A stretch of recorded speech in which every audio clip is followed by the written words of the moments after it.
Chembur Kinwali police स्टेशनमध्ये बौद्ध समाजाचा जन आक्रोश मोर्चा। नमस्कार, वृत्तरत्न महाराष्ट्र न्यूज, मी प्रतिनिधी गणेश आहिरे आपलं स्वागत आहे।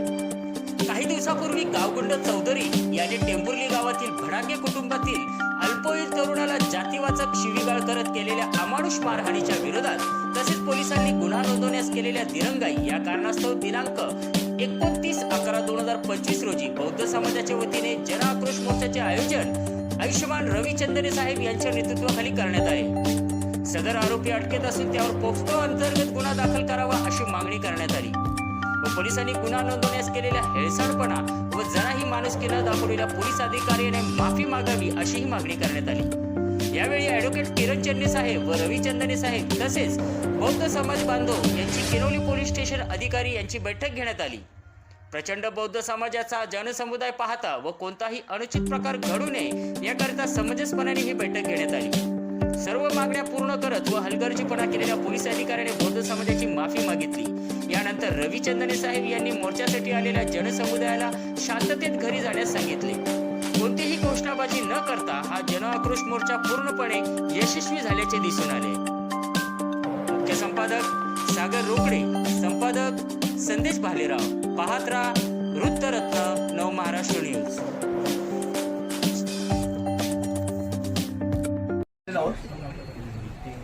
जी 20 तारखेला टेंभुर्ली गावामध्ये घटना घडली होती, त्या घटनेच्या नंतर FIR झालाय। FIR झाल्यानंतर मग आरोपी अटक झालेत। आरोपी झाल्याच्या नंतर जे फिर्यादीला अपेक्षित आहे, जे सामाजिक लोकांना अपेक्षित आहे, त्या मागण्या यासाठी किनवली आपला शहापूरमध्ये एक बैठक आयोजित झाली होती। त्या बैठकीमध्ये एक सामाजिक मोर्चा याचं आयोजन करण्यात आलं होतं। त्या मोर्चामध्ये समज गैरसमज प्रचार अपप्रचार सुरू झाला आणि त्यानंतर काल मी DYSP साहेबांना भेटलो, ॲडव्होकेट चन्ने साहेबांना फोनवर चर्चा होती, श्यामदादा गायकवाडांशी फोनवर बोललो। कालचा जो व्हिडिओ आला ते आपले शहापूर तालुक्याचे विनोदजी थोरात यांच्याशी माझं बोलणं झालं, त्यांना मी बोलवलं होतं आणि पीडित कुटुंब इथं आले। आमची सगळ्यांची अशी मागणी आहे की हा परिवार ज्या दिवशी घटना घडली त्या दिवशी ताबडतोब संध्याकाळी डोलखाम पोलीस स्टेशनला गेला। डोलखामच्या पोलिसांनी त्यांची तक्रार घेतली नाही, त्यांना घरी पाठवलं। दुसऱ्या दिवशी ते परत डोलखामला गेले। त्या ठिकाणी जे गैर तक्रारदार होता ते परिवार बसलेला होता। या अल्पशिक्षित असल्यामुळं, कायद्याचं ज्ञान नसल्यामुळं जी काही एका नोटीसवर त्यांची सही घेतली आणि त्यांना सांगितलं कारवाई झाली, मग त्या घरी गेल्या।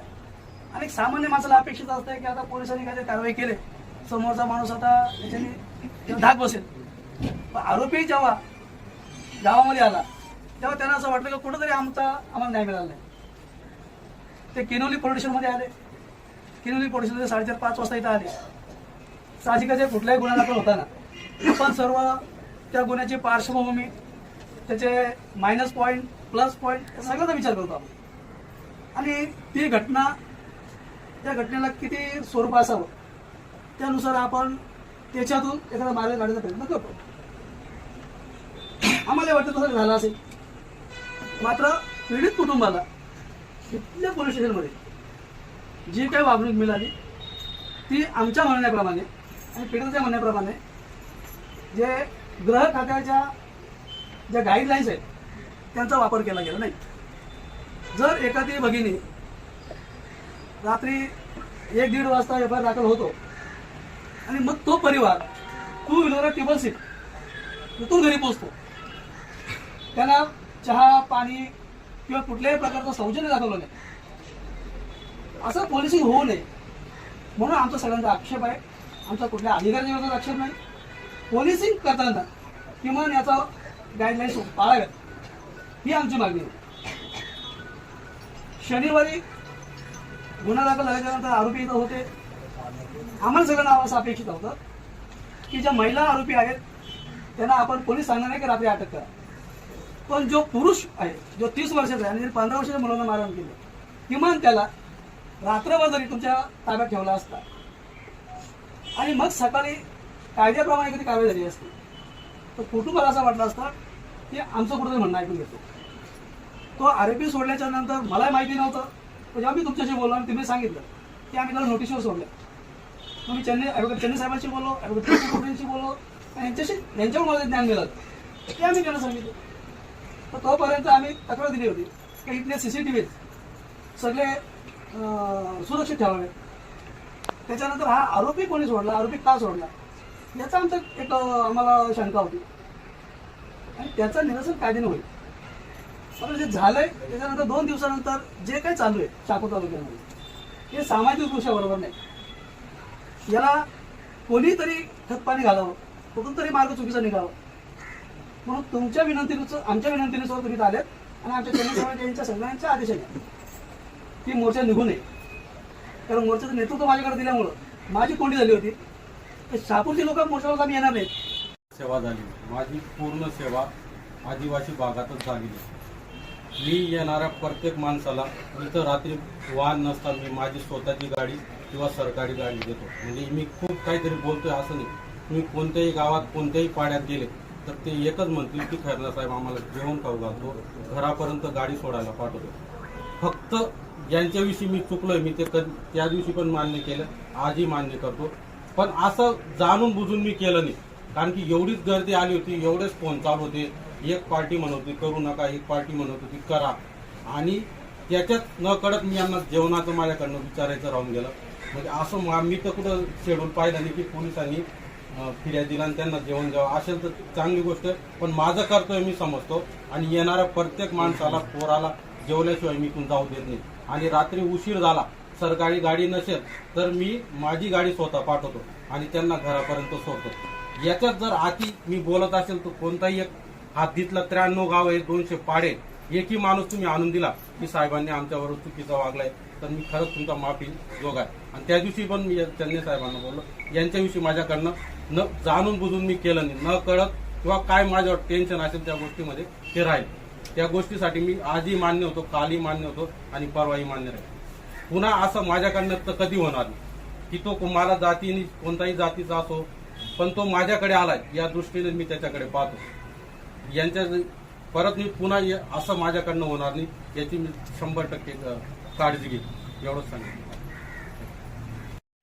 आणि असं कुठलीच गोष्ट नाही की ज्या प्रकरणामध्ये आपले SDPO साहेबांनी साहेबांना जवळजवळ 2.5 वर्ष झाले साहेब या ठिकाणी, पण आतापर्यंत असं कुठलीच परिस्थिती उद्भवली नाही ज्या ठिकाणी असं कुठलातरी वेगळा प्रकार झाला असेल. प्रत्येक प्रकरणात साहेबांनी व्यक्तिशः आता काल आमचे चन्ने साहेब ज्या ठिकाणी आले, साहेबांनी फक्त मला फोन केला आणि साहेब या ठिकाणी आजच्या कार्यक्रमाच्याच नियोजनासाठी होते. तर साहेबांनी सांगितलं की आम्हाला साहेबांना भेटायचे.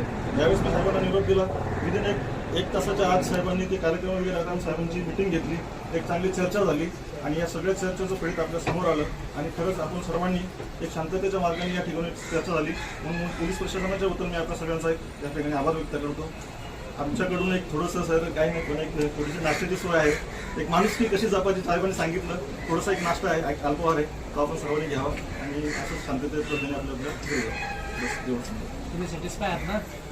आणि तुमचं आज किनवली पोलीस स्टेशनमध्ये टेंभुर्लीच्या बाबतीमध्ये जी घटना घडलेल्या घटनेचा आढावा घेण्यासाठी आणि त्याच्यामध्ये ज्या फिर्यादीने अपेक्षित असते ती त्यांच्या अपेक्षा आणि कायदेशीर जे FIR करण्यासाठी जी रिलाय झालेली आहे या सगळ्यांची चर्चा माननीय DYSP साहेबांसमोर ॲडव्होकेट किरण चन्ने साहेब आणि सर्व भीमसैनिकांच्या समावेश झालेली आहे.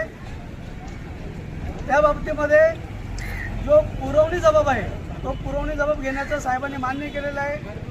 या फिर्यादीनं जाण्यासाठी आणि पोलीस स्टेशनमध्ये त्यांना जी वागणूक मिळाली ती वागणुकीच्या बाबतीमध्ये संबंधित पोलीस स्टेशनचे साहेब आहेत त्यांनी माफी मागितलेली आहे.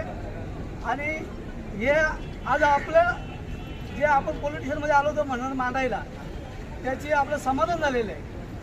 जमलेल्या सर्व भीमसैनिकांनी आपापल्या घरी शांततेने जायचंय. हा लढा आपला असाच चालू राहील जोपर्यंत आरोपी त्यांना कायदेशीर कारवाई होण्यासोबत आपला हा लढा चालूच राहील. पीडितांच्या घरी ॲडव्होकेट चन्ने साहेब आणि काही मंडळी जाणार आहेत. ज्याने यायचे त्यांनीच या, नुसतीच गर्दी करू नका.